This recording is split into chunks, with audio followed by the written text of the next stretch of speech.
Hey guys, I just wanted to do an update video because since my last weapon loadout class video, I did a season 4 update, but there's been even more updates now with it, so I just wanted to completely redo my entire loadout video to include all those updates.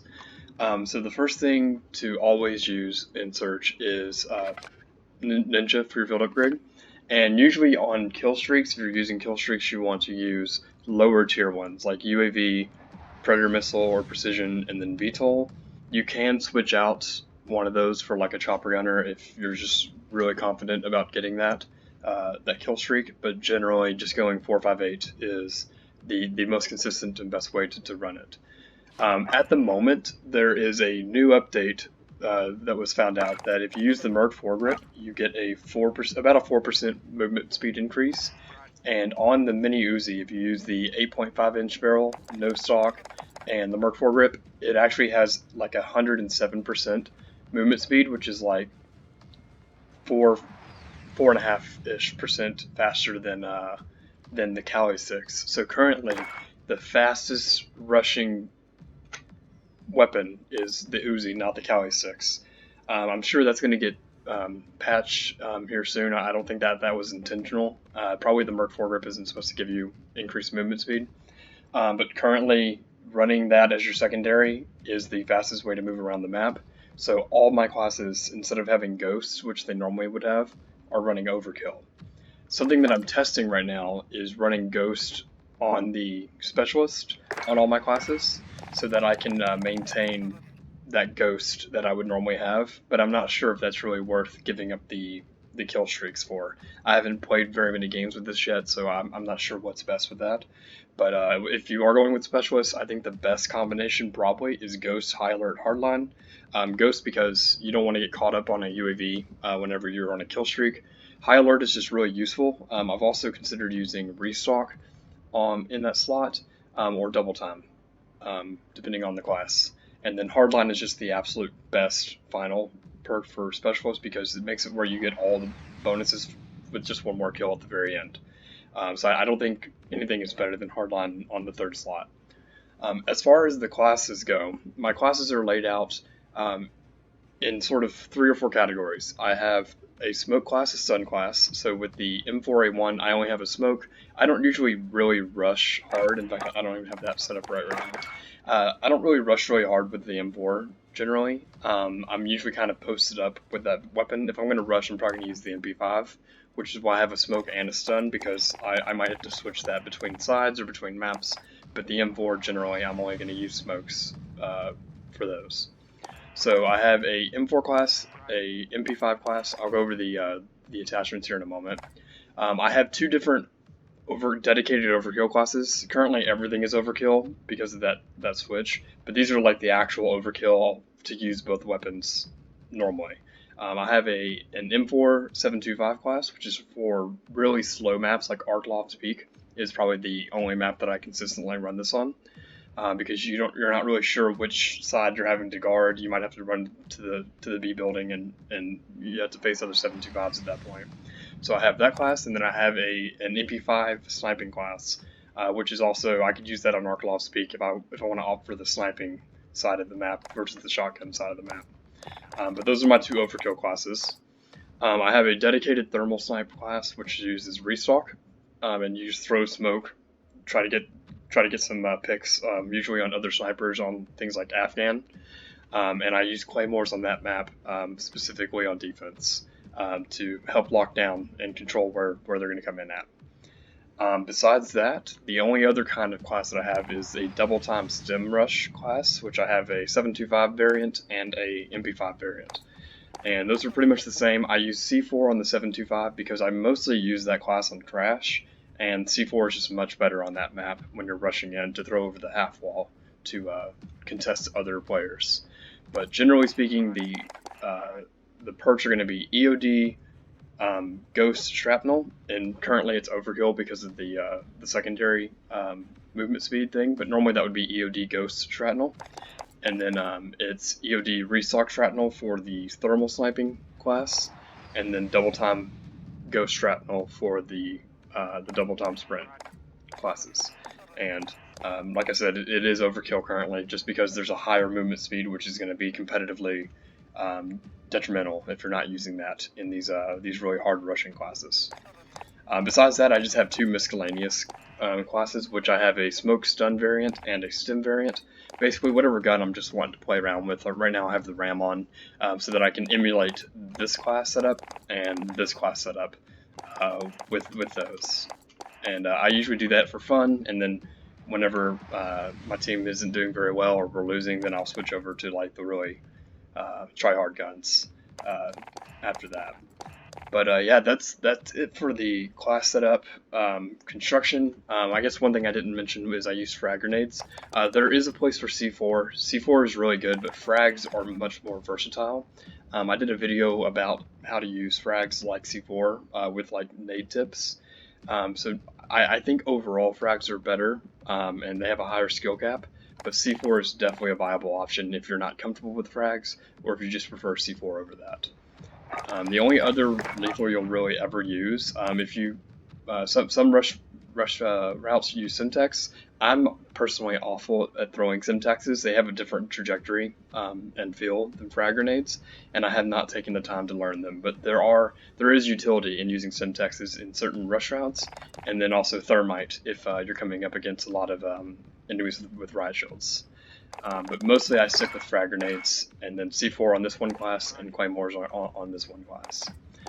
As far as the actual setups, something that changed recently was that the no-sock attachment is significantly worse. It has much more recoil than before, and it makes the gun not completely untenable, but it's very difficult to control on a controller compared to not running it. So no gun has no sock anymore, except for this one, and that's just because I'm using this gun as a pseudo Cali sick to run faster, and then switching to my primary gun. So this is the setup for the fastest running gun, and then I put the monolithic suppressor and the ammo conversion so that it's at least going to be useful close range as a weapon on its own. But the main thing is the short barrel, the merc, and the no sock for the movement speed benefit. As far as the M4, there's two versions. I prefer to have a red dot on my M4, but you run the compensator, the long barrel, which is the M16 Grenadier, Merc foregrip, stipple grip tape, and then I run a red dot. Instead of a red dot, you can run the close quarter stock, which just helps with your ADS to be a little bit more snappy. But I don't personally like the iron sights on the M4 that much. On the MP5, something else that I learned recently, I used to use the monolithic suppressor. It turns out the monolithic integrated suppressor is better. It has all the same benefits, but it also gets a additional bullet velocity, which at long range can help you hit targets a little better, but it gets the same range increases as the standard monolithic suppressor.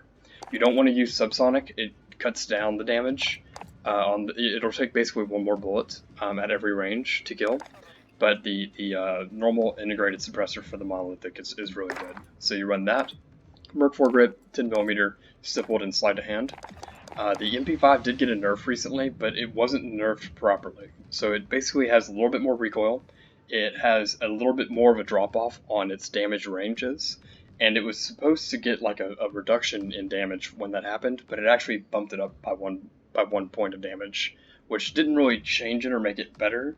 It just did nothing. So if they do end up nerfing it again, where they actually reduce the damage like they were supposed to, the MP5 will probably still be really good. It just might be kind of tied for second, or tied for first at that point. But currently, the MP5 is still pretty much just as good as it used to be. It just has a tiny bit more recoil, and that's really nothing for this gun. It still melts people really easily. As far as the other class setups, I have been using the CR56 quite a bit recently. I like that gun a lot. I think the M4 is a little bit better, but this gun is super competitively viable, and it doesn't have the same feel as the M4. So I like to use it just because it's different from the M4 that we've all been using forever, and it has a similar class setup as the M4. It has the compensator, the long barrel, red dot, and I need to actually change this to Merc foregrip, and then stippled grip tape. Again, if you are okay with the iron sights, you can switch that out for the exo stock, which is a great stock to use. I just personally don't like the iron sights on this weapon too much, but both of those are a good option for the last slot. And this is an amazing weapon. You should definitely give it a try if you haven't already been running this. As far as the 725, I run the choke sawed-off barrel, 1 milliwatt laser, the Tempest slim grip, and sleight of hand. This is optional. It gives you aim, down sight, and sprint to fire speed. You can also run the sawed-off stock, which gives you movement speed and aim, down sight speed. So you can move faster, or you can be able to shoot faster off of a sprint. Which one of those is going to be better for you is kind of up to how you play and preference. I personally would rather be able to shoot off of the sprint a little faster than be able to move a little faster, personally. But both of those are excellent attachments. That's pretty much the only flex for the best 725 class that you can use. Going over to snipers, there's quite a few snipers. I've been using the HCR recently, which just uses the tac laser, the ADS stock focus, and I run the bipod just because I think it looks cool. But that's pretty much all you ever run on this. You could throw on a variable zoom or a thermal scope, which is pretty much the only difference between this and the thermal version of this. But the variable zoom and the thermal scope do add a little bit of aim down sight time. So if you don't need to use them, you'll be able to handle a close encounter to quick scope better without them. But I have a dedicated thermal class, which is this one, which is tac laser, thermal scope, FTAC, scout, and bipod focus, which works really well. It's just a little bit slower, which is why it's on this laid back class where you just throw smokes and try to pick off other snipers over time. I mostly run this on Afghan and sometimes on Arc Speak, depending on how I'm feeling. I'm not really sure what the best secondary with a sniper is. Ever since the snake shots got nerfed and the Renetti got nerfed, I've been running the Renetti still. I've tried both of them. They're both okay. They're both really kind of iffy at mid range, which is where they used to be really good. But I think the Renettis are still fine, or the snake shot will be excellent for your secondary on a sniper.